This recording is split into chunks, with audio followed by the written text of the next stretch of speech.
Tęskime toliau apie įsibėgėjančią naująją erą ir ryškesnės 2026 metų tendencijas.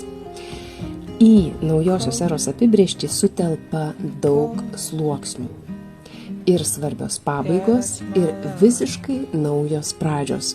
Nauji daugiamečiai ciklai, naujos kitokios neįprasta energijos, kitokios nei lygi šioliai tendencijos, nauja pasaulėžiūra, naujo geresnio gyvenimo vizija, naujos realybės kūrimas.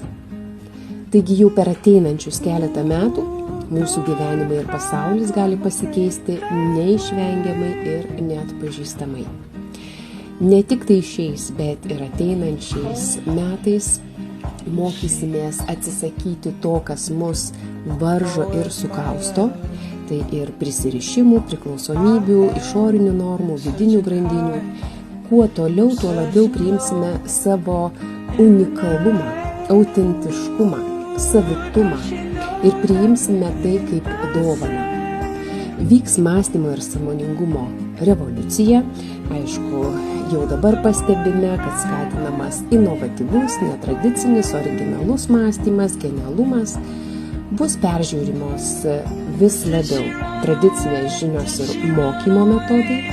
Iš esmės transformuosis švietimo sistema. Jau dabar keičiasi žmonių tarpusavio ryšiai, vyks proveržiai vis didesni informacinėse technologijose. Ir auga ir augs virtualaus bendravimo svarba, tarpdisciplininių žinių poreikis. Skaitmeninis raštingumas gali tapti būtinų išlikimo įgūdžių. Prie to, aišku, prisidės ir dirbtinis intelektas. Ugdymas laikui bėgant gali tapti lankstesnis, labiau personalizuotas, didės savarankiško mokymosi poreikis. Atsiras pokyčių, aišku, ir judėjime. Gal metams bėgant jau ir paprastam žmogui bus natūralu nuskristi į kokią kitą planetą. Na, o dėl greitai kintančio pasaulio ir pokyčių ir informacijos teks žmogui nuolat prisitaikyti, todėl bus svarbu palaikyti įvairiapusiškai gerą sveikatą ir stiprinti nervų sistemą. Iki 2027 ir tolesniais metais apskritai įvyks didžiausias sąmonės lūžis per 400 metų. Pradės vis labiau erzinti, kas anksčiau buvo normalu ir įprasta. Aš jau ir, tiesą pasakius, ir pati nebeįsivaizduoju, kaip su dabartinė patirtimi, supratimu, išmintimi būtų įmanoma gyventi taip, kaip gyvenau prieš 5 metus. Jau nuo tada, maždaug nuo 2021, man natūraliai dingo noras toliau save alinti, daryti daugiau.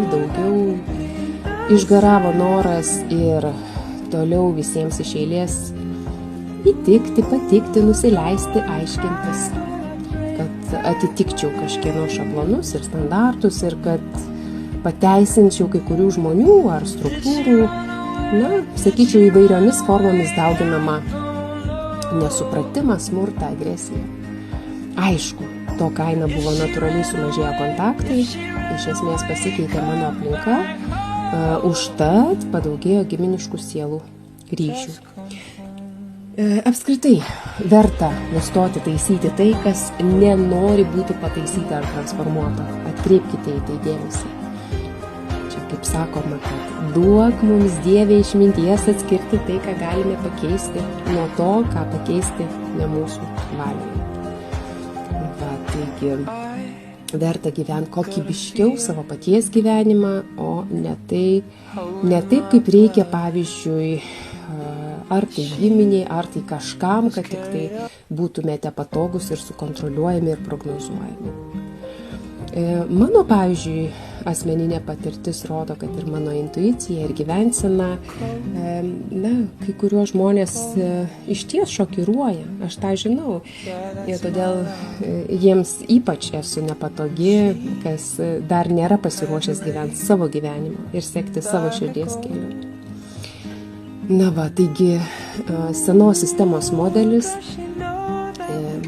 gyventi išgyvenimo režimu, kaip visi, daryti kaip visi, gyventi kaip visi, dirbti kaip visi, mokytis kaip visi, dėl to, kad taip reikia ir ką žmonės pasakys, žmonėms vis labiau atims energiją ir tai vis labiau bus jaučiama ir pastebima.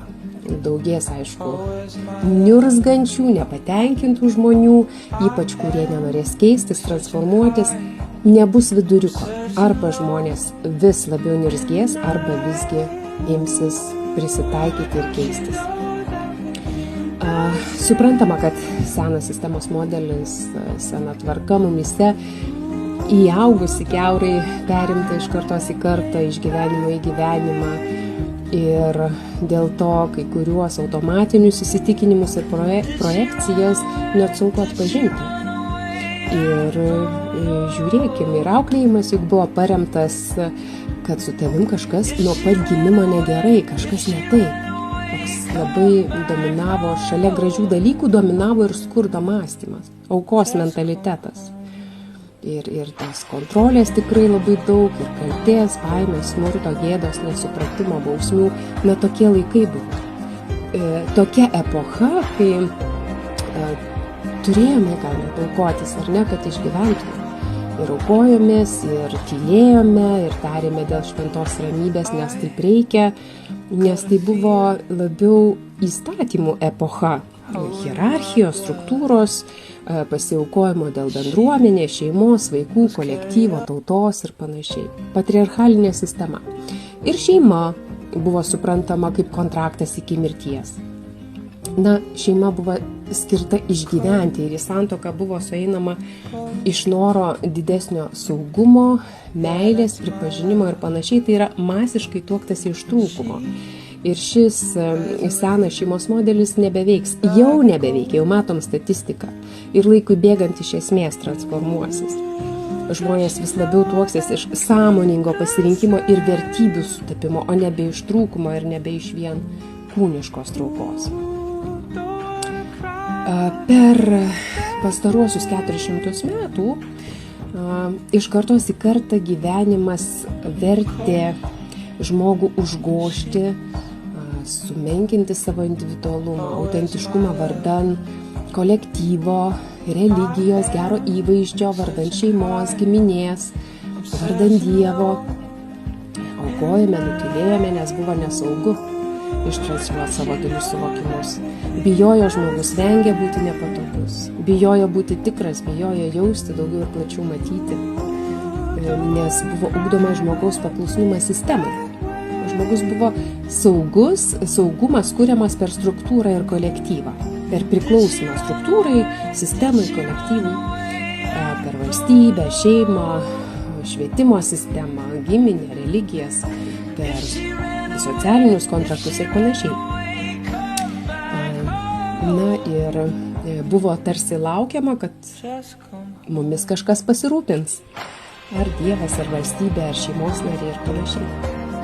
O dabar vis labiau būsime gręžiami ir gręšimės į individualumą, autentiškumą, žmogaus tikrumą, brandumą, atsakomybę už save ir savo gyvenimą, bei atsakomybę už tai, kokį poveikį tavo pasirinkimai daro kitiems. Naujasis, prasidedantis, prasidėsiantis ciklas, į kurį žengėme, ir yra individualumo, tikrumo, autentiškų emocijų ir jų pamatymo ir pripažinimo metas. Tai gilių transformacijų metas, kad atsigręžtume, sugrįžtume į save tikrą, kad pamatytume tikrą savo veidą, o ne tą, kurį esame įpratę rodyti savo ir kitiems. Na ir žinoma, verta leisti savo būti ir mažiau pasiekiamam, autonomiškesniam, jeigu jaučiama, kad to reikia. Ir verta neskubėti, nepulti, su masėmis tikėti siaubu ir paniškai reaguoti. Jau dabar matome, kiek visko pasaulyje vyksta. 2026-ieji tai emocinių sunkumų metai emociškai nebrandiems žmonėms. emociškai nebrandiems žmonėms. Grius susitarimai, ypač karminiai, paremti nevienodom vertybėm. Todėl gali daugėti dar daugiau skyrybų, tačiau ir daugėti giminingų sielų sąjungų, naujų sąjungų. Senos struktūros, kolektyvai, santuokos, giminės, šeimos, senos ideologijos byrės, jeigu tai buvo paremta emociniu spaudimu, kontrole, nepagarba, baime, kalte, nenoru girdėti tiesą, kito arba savo sielos kelio menkinimu, perdėtu kategoriškumu. Šeimose mokysime, santykiuose šeimose mokysime save jausti abipusiškai gerai. Abipusiškai gerai, o ne vienpusiškai, kaip dažnai vis dar yra iki šioliai. O ir šiaip, kaip jau užsiminiau ir toliau, daugės giminiškų sielų šeimų, bendrysčių. Na, o kraujo giminaičiai, jeigu, pavyzdžiui, nesiims transformuoti bendravimo, jeigu visgi nesiims persitarti, susitarti naujai, savaime atkris. Ir tai gali labai natūraliai giminaičiai išsiskirti ir to net nesuprasti, kodėl taip įvyko. Pavyzdžiui, jūros, vandenynai skirs giminės narius ir dėl šios priežasties jie natūraliai nebebendraus arba išsikraustys į kitas šalis ir panašiai.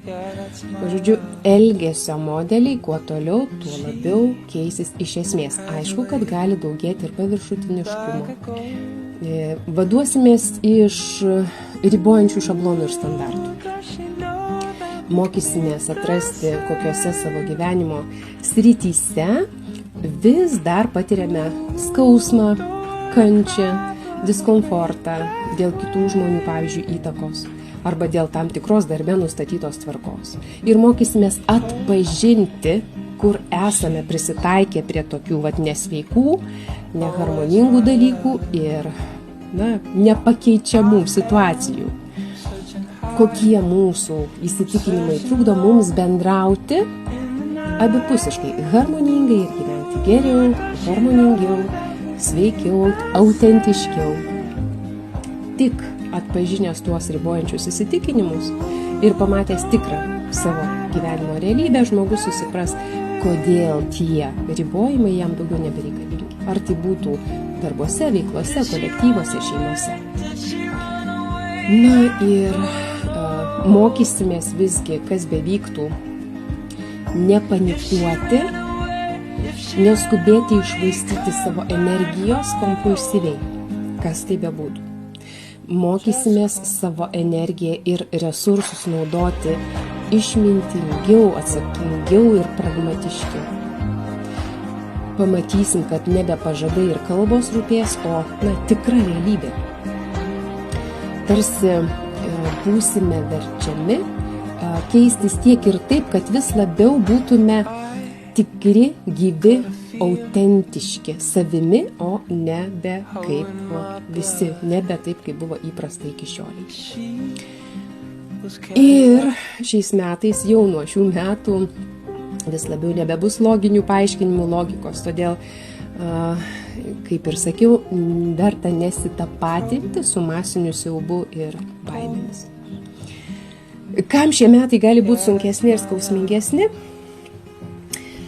Diskomfortą labiausiai jaus tie, kurie gyvena ne savo gyvenimą, kurie emociškai nebrandus, vis dar miega iliuzijose, nori viską sukontroliuoti, ieško visur vien loginių paaiškinimų, nenori keistis, transformuotis, naujai susitarti arba persitarti, bendradarbiauti. Taip pat sunkiau bus tiems, kurie aukojasi, tai nebebus palaikoma. Taip pat ir tiems, kurie gelbėja, kompulsyviai gelbėja arba išnaudoja, kurie gyvena iš inercijos. Dirba, pavyzdžiui, ir tą patį alinantį darbą visą gyvenimą dėl pensijos, pavyzdžiui. Ieško kaltų, gyvena su nemylimais žmonėmis.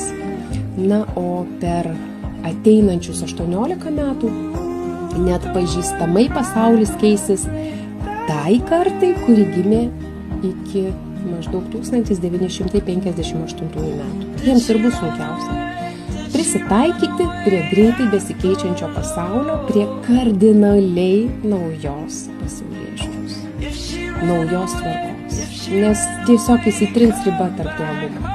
Ir pavyzdžiui, seneliams gali atrodyti, kad jų anūkai ir proanūkiai gyvena kažkaip ne taip, netinkamai, ne pagal tą įprastą supratimą.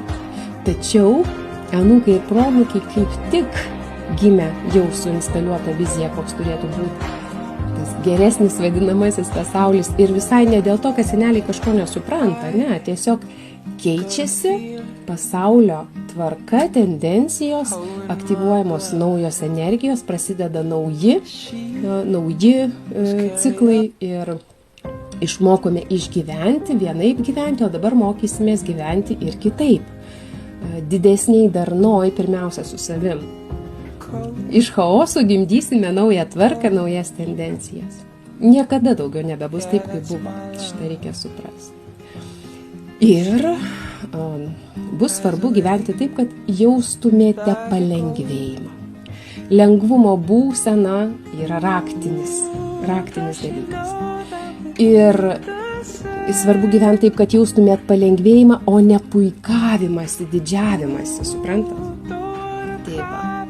Ir galbūt turėsit, arba matysit, kad verta turėti mažiau, bet kokybiškai, aiškiai, darniai, su meilė ir panašiai. Va, tai būsena, viskas yra būsena iš tikrųjų, svarbi kasdienė būsena, kurioje žmogus gyvena kiekvieną dieną. Nes būsena ir kuria mūsų tą kasdienę realybę didelę dalim, nes to ir dauginame kiekvieną mielą dieną. Juk ne daiktų, ne kelionių, ne žmonių, ne pinigų norime, o būsenos, kurią galime patirti, kai gauname, ko norime, ar ne? Už viso to, ko mes norime, slepiasi būsena, kurią mes norime patirti. Tai verta nelaukti jos, o dabar jau šioje akimirkoje kasdien tokią būseną kurti, kad pritrauktumėte, susikurtumėte tai, ką norite. Ir, aišku, patvirtinti tą kasdieniais veiksmais, neužtenka tik svajoti. Tai va, tai viskas, kas bus daroma iš būsenos, kad, pavyzdžiui, privalau, kad reikia, pavyzdžiui, palaikyti ryšį, nors galbūt jūs engia, arba net jeigu tai artimi žmonės, ten mama, tėtis ir panašiai, ar ne? Tai nutekins jūsų resursus, pinigus, laiką, sveikatą. Tiesiog tą stebėkite, ar ne? Sekins jūsų energiją, kitaip tariant. O tai blogina visą kitą. Nes, kaip sakiau, nuo mūsų būsenos priklauso, kaip ir kokį gyvenimą mes gyvename, kuo mes tikime, ar ne? Bus svarbu nebesiteisinti, nebesiaiškinti. Visata labiau vis palaikys jūsų pasirinkimą būti tyloje, raminti kūną, nustoti kelti savo spaudimą, nustoti leisti kitiems jums kelti spaudimą, gadinti kraują ir tam naujame savo gyvenime, naujoje realybėje, jeigu sprendimas kelia didžiulį spaudimą, apsižiūrėkit, jis gali būti tiesiog neteisingas. Ir labai svarbu rinktis ir verta rinktis būti tikriems, gyviems. Nebūtinai reikalingiausiems, naudingiausiems kažkuo, tiems, kas net neprašo, o svarbu būti tikriems. Sprendimai šiais metais tebūnie lėtesni, pragmatiškesni, kūniški, nebe iš logikos, nebe iš noro sukontroliuoti, o labiau iš širdies, iš to asmeninio vidinio vedlio autoriteto. Žmonių šitas vidinis vedlys, autoritetas gali būti skirtingas. Kas, pavyzdžiui, savo nėra vis dar atradęs, tai galima ir pagal gimimo duomenis pasitikrinti. Per 2026 metus gali būti išardyta ir mūsų įprasta rutina ir netikėtai ir tam tikrais etapais. Jau dabar matote, kad tai vyksta, ylos iš maišų lenda, skandalai kyla ir panašiai. Išmušamas žmonėms senas šabloninis supratimas, tikėjimas, buvęs stabilumas iš po kojų, kad iš chaoso pradėtume kurti kažką tai naują. Kad taptume tikresni, darnesni su savim, su pasauliu, kad pirmiausia pasikliautume savimi, savo unikaliais genialiais sprendimais, o ne kažkieno kito. Pasauliui svarbu, kad metams ir šimtmečiams bėgant gimtų savarankiškumas, tai yra savarankiška sąmonė. Svarbu jaustis iš tiesų gyvam, stiprinti asmeninę erdvę, jausti savo kūną, kūno pojūčius, kurti lengvas, malonias, aukštų vibracijų būsenas. Nes gana nuolatinėms kančioms ir skausmui, kurie yra tiek normalizuoti kasdienybėje, kad visą tai iš tiesų verta transformuoti. Na ir jeigu jūs, pavyzdžiui, gyvas jautėtės tik tada, kai patiriamas stresas, o taip daugybė žmonių ir įpratę jaustis, tai gyventi gali būti sudėtinga, iki kol susikursite kaip norma darną ir ramybę. Ir čia jau reikia žiūrėti, kokie įsitikinimai ir vaikystės, bei giminės ar kitos patirtys lemia, kad pasąmonė galvoja jumise, jog kitaip gyventi, didesnėje harmonijoje gyventi yra grėsmė. Nes, grėsmė, nes nebuvo iki šioliai praktinės patirties. Kaip gyventi harmonijoje be nuolatinės tos dozės streso ir kančios. Tai teks transformuoti tai, kas ydinga ir riboja, ir patikėti bei praktiškai kurtis gerovę, arba teks prisimti atsakomybę ir kankintis nuolatos. O aukojimasis bus lygų mirtis. Aukojimasis dėl tariamo saugumo, dėl pinigų, dėl šeimos, dėl vaikų, dėl partnerio, dėl visuomenės, dėl kitų dalykų, pavyzdžiui, vaikai iki šioliai mokyklose nebuvo mokomi, kas iš tiesų padeda gyventi harmoningiau. Ir paskui dirba žmonės, tebedirba alinantį darbą visą gyvenimą iki paskutinio, kad įgautų varganą pensiją. Ar ne? Tai tokį supratimą palaikančios sistemos jau gali byrėti. Ir revoliucingai, kaip sakiau, keisis ir švietimo sistema, ir galimybės, kad žmonės nustotų savo meluoti ir atrastų, kas juos iš tikrųjų daro laimingus. Kas iš tikrųjų atskleidžia jų autentiškumą. Ir visame kame tas aukojimasis turės būti peržiūrėtas. Jeigu nesudera su mūsų tikrumu ir autentiška laimė, su sielos pasirinkimu, ar ne, tai ir turės būti peržiūrėta. Nes kuo toliau, tuo labiau, nebeveiks sprendimai vien iš proto, kad darau dėl to, kad reikia, dėl to, kad privalau. Jeigu kaip tik žmogus bandys kabintis išlaikyti mąstymą, tą seną mąstymą, kad reikia būti kaip visi, ką jūs čia prisigalvojate, ar ne, tiesiog išvaistys energiją, praras energiją. Dažniau gali net kankinti nepaaiškinamas nuovargis, depresija ir panašiai. Tai todėl tikrai verta įsiklausyti į savo kūną, savo būsenas, pojūčius, nes tai pats geriausias sufleris, ar teisingai gyvenate, ar esate sąžiningas pirmiausia su savimi, ar nesiaukojate ten, kur aukotis tikrai nereikia.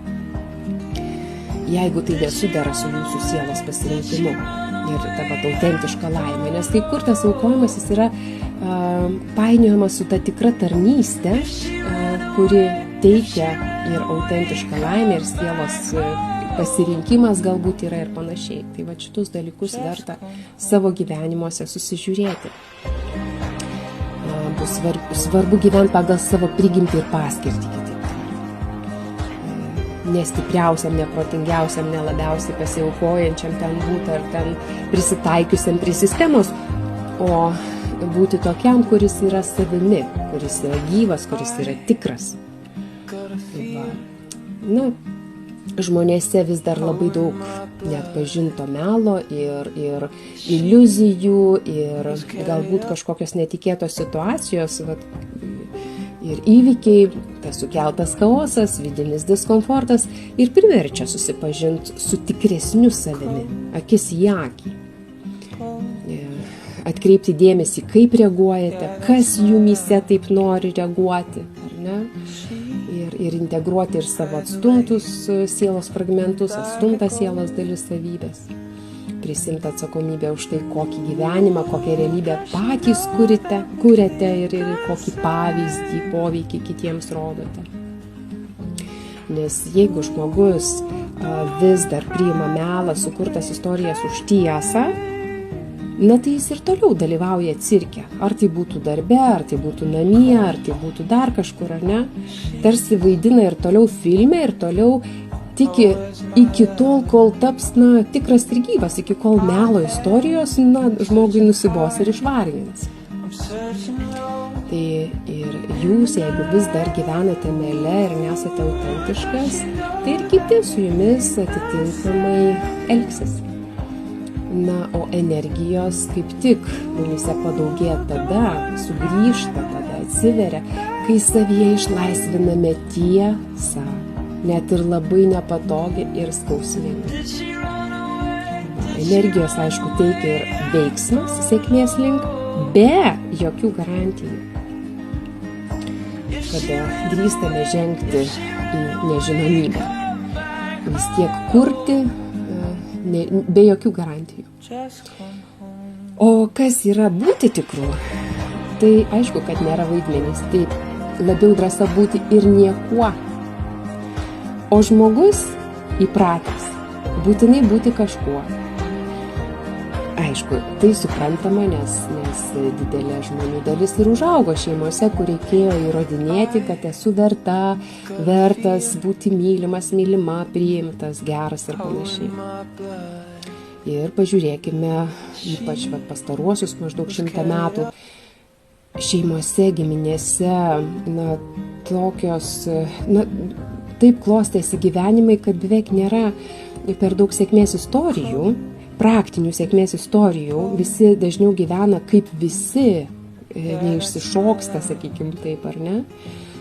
Užtat labai daug skausmo, grėsmės, nesaugumo, kančios, perdėtos kontrolės, tokio netikėjimo, skurdo ir smurto matom, ir baimių išgyvenimo ir taip toliau.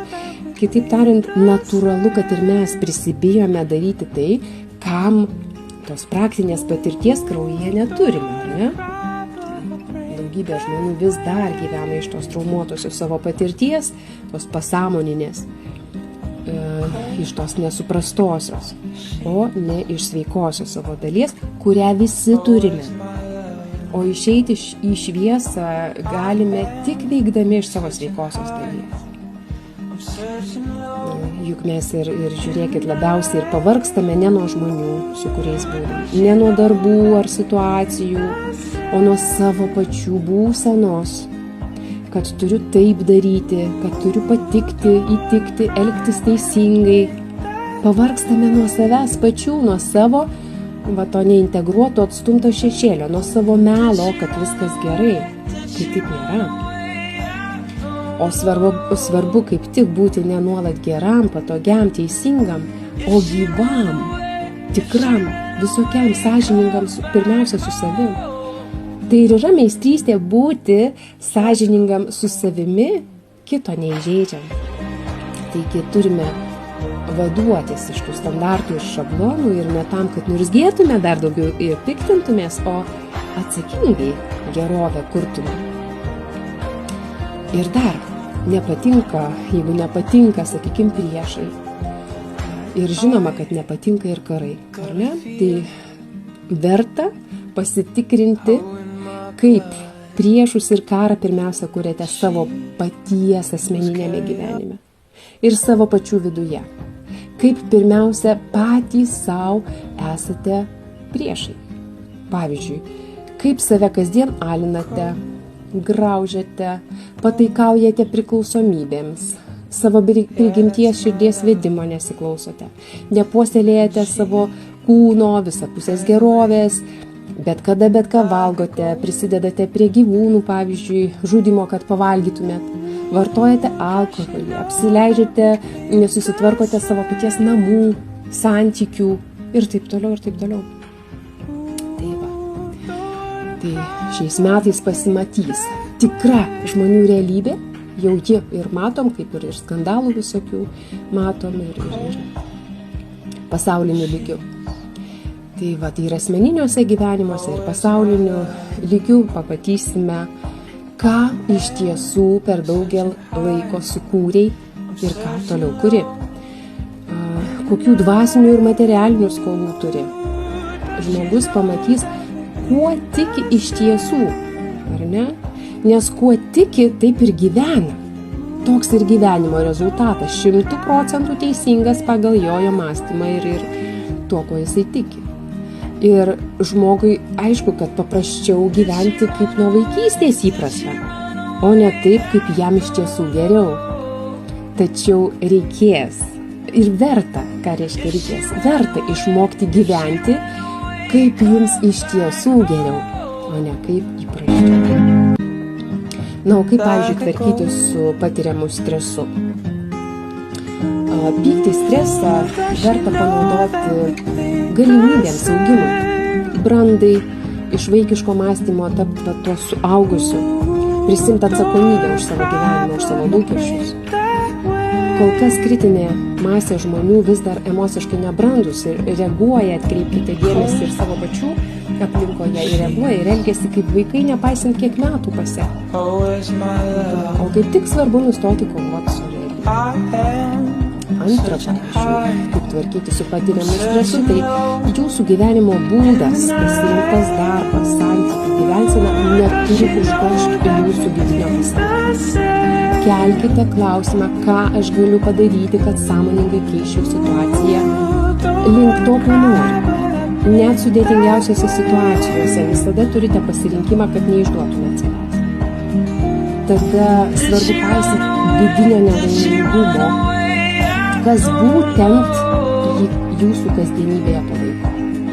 Ir sąmoningai nustokite palaikyti savo nelaimingumo.